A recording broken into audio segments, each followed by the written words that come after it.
Hybrid ఇస్తారు వీళ్ళు విత్తనాలు, ఇవి ఒకసారి పంట వస్తుంది కానీ మళ్ళీ విత్తనానికి పనికిరావు.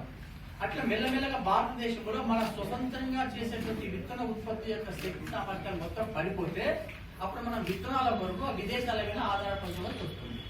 ఆ విదేశాలు ఎప్పుడైతే మనకు విత్తనాలు ఇవ్వరో ఇంకా మన దగ్గర ఉన్న విత్తనాల మూలాలే వెళ్ళిపోయినాయి. సామలు, కొర్రలు, మీకు చిన్నప్పుడు విన్నారా? సామలు, కొర్రలు, సజ్జలు, మిల్లెట్స్ అవి ఇప్పుడు కనపడడం లేదు. సో అటువంటి పద్ధతి వస్తుంది దేశంలో. ఈ కేంద్ర ప్రభుత్వం, ఈ ప్రభుత్వం, ఆ ప్రభుత్వం కాదు విషయం. ప్రపంచంలో ఎవరు జోలన్నా పోనీ compromise. Special economic zone Congress ని పెద్ద మంచి పని చేసింది అనట్లేదు. 544 స్పెషల్ ఎకనామిక్ జోన్స్ తీసుకొచ్చింది కాంగ్రెస్ గవర్నమెంట్ లో, మన్మోహన్ సింగ్ గవర్నమెంట్ లో, సోనియా డైరెక్షన్ లో. ఒక్కొక్క కార్పొరేట్ వ్యవస్థకు 10,000 ఎకరాలు బలవంతంగా జనాల దగ్గర నుంచి ల్యాండ్ ఎక్విట్ చేసి ఇచ్చారనమాట.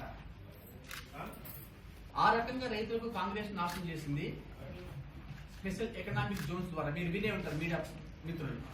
సో ఇప్పుడు ఈ చట్టాల ద్వారా బీజేపీ రైతుల గొంతుల మీద కత్తి పెట్టే పరిస్థితి.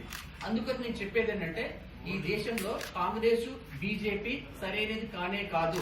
ఇంకా కొత్త తరం వాళ్ళకు రైతాంగాన్ని కాపాడడం కొరకు మాలాంటి జయ మహాభారత పార్టీ రాక తప్పదు. ఇంకా ఇంత స్పష్టంగా చెప్పారు సార్. అంటే వ్యవసాయ పద్ధతిలో ఇప్పుడు భారతదేశం బీజేపీ ప్రభుత్వం ఎట్లాంటి నిర్ణయాలు తీసుకుంటున్నది, రైతులకు ఎట్లాంటి అన్యాయం చేస్తున్న విషయం కూడా క్షుణ్ణంగా చెప్పారు సార్. మా జయబాబా పార్టీ తరఫున మేము ఖండిస్తున్నాం. రైతులకు మేలు చేయాలని మేము కూడా సార్ చెప్పారు. మా ఏజెండా కూడా ఇప్పుడు జయమహాబాద్ ఏజెండా అందరూ చెప్పారు. దాని ప్రకారం అందరూ మేము మా పార్టీ తరఫున మేము కూడా ఏకీభవిస్తున్నాం. బీజేపీని మేము ఖండించాలని. బీజేపీ అసలు ఈ రైతులకు ఎంత నష్టం అంటే మీకు తెలియదు. గ్రామీణ వల్ల అంత నష్టం ఉంటుంది. ఈ విధానాలు ఇప్పుడున్నాయి. ఆర్థికంగా ఇప్పుడే రైతులకు చాలా సంక్షోభాలు ఉన్నారు. చాలా మంది తెలియదు. నేను కూడా రైతు చెప్తుండే అసలు రైతు లేకనే మేము పట్టణానికి వచ్చినాం బతకడం. అట్లాంటిది అసలు పట్టణం పోలే మనం పల్లెటూరు పోలే. అట్లాంటి పరిస్థితి ఏర్పడుతుంది.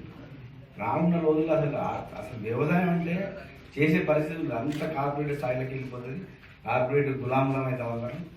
దానివల్ల వ్యతిరేకించాలనే ఉద్దేశంతోనే మేము సార్తో ఏకీభవించి మేము ఉంటున్నాము. ఖచ్చితంగా ఈ విధానాన్ని అందరూ వ్యతిరేకించాలి. జయమహారాజ్ పార్టీని అందరూ సహకరించాలని కోరుతున్నాం. Meeting and I will thankful to media.